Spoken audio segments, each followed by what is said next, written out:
Welcome back to the Good Word. Of course, you guys know the numbers.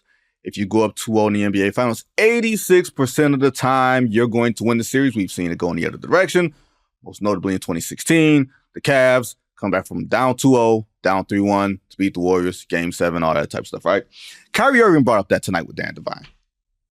Kyrie Irving brought that up. He said, I did not play well in the first two games of that series, and I turned it around. And I didn't remember Kyrie having a bad game 1 and 2 against Golden State in that series.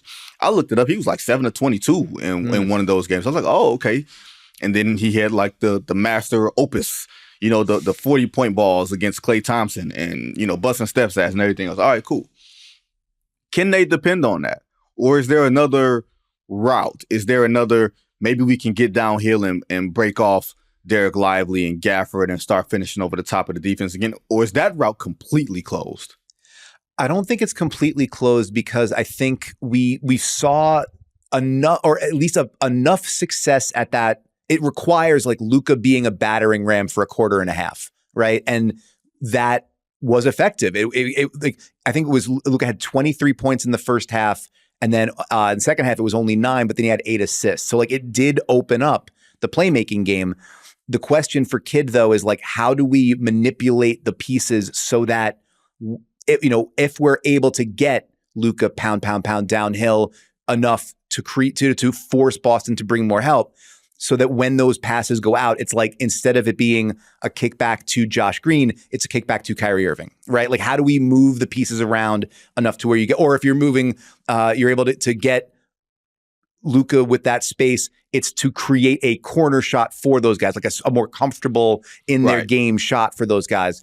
And I think, Kidd had mentioned that after the game, like that's where we need to go. And then also the other part, like, don't turn the ball over, right? Like, it doesn't look like, it doesn't pop off the screen like 15 turnovers. It's not a gigantic number. But it's that I think 10 of it's when they happen. They're timely, absolutely. They're timely, and then also it's the nature of them.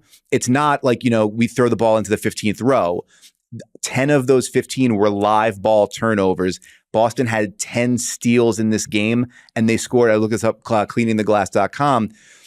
2.17 points per possession after a steal. So basically every steal, guaranteed bucket, and sometimes you were getting the hook on the 3-point shot. So like those are absolute killers, especially when your offense is not functioning at the level you want it to. You can't afford to give them, you finally got them in jail a little bit off on defense, or you're slowing them down. You can't give them the easy life. You can't let them, it's the pick sixes from Jaylen Brown in game 1. You can't let them just get downhill and be dunking the ball that way. So there's room to clean up. There's room to clean up the ball possession. Obviously, Dallas has been a fantastic turnover avoiding team all season. That's part and parcel of the way that Kyrie and Luka can dominate the ball, and how comfortable you feel with them generating something good. So there's clean up that. It's got to be like, hey, this is not satisfying analysis. Kyrie Irving cannot play, cannot finish, cannot shoot the way that Kyrie Irving has played in these first 2 games. It's not like against Oklahoma City when we're playing him making him a facilitator, and then he was getting off 9, 10, 11 assists. Like, that's not happening in this series. So it's just, if you are not a blunt force instrument of scoring force, you are not going to be contributing at a high level on the offensive end. And so that, like, they need that from him. They can't just be Luka pounds for a quarter and a half, and then we hope for the best. Kyrie has to pick up the slack when Luka goes to the bench. He's got to score in those lineups, especially when Boston's not hitting shots. So yeah, we have not seen Dallas's best game offensively. Boston obviously has a ton to do with that. But Dallas needs to not. Jason Kidd often talks about with Luka, you got to participate on defense, right? You got to be an active participant. They got to participate in their own salvation on offense. Can't have stupid possessions. Can't have empty possessions. Can't throw the ball all over the place. And when you get those rare clean looks against the Celtics defense, you got to cash out. You cannot squander those opportunities because you're just not going to get that many of them. Yeah, they don't play the same way that Minnesota plays. Mm-hmm. Minnesota funnels you down the lane, and then, they're going to make a decision.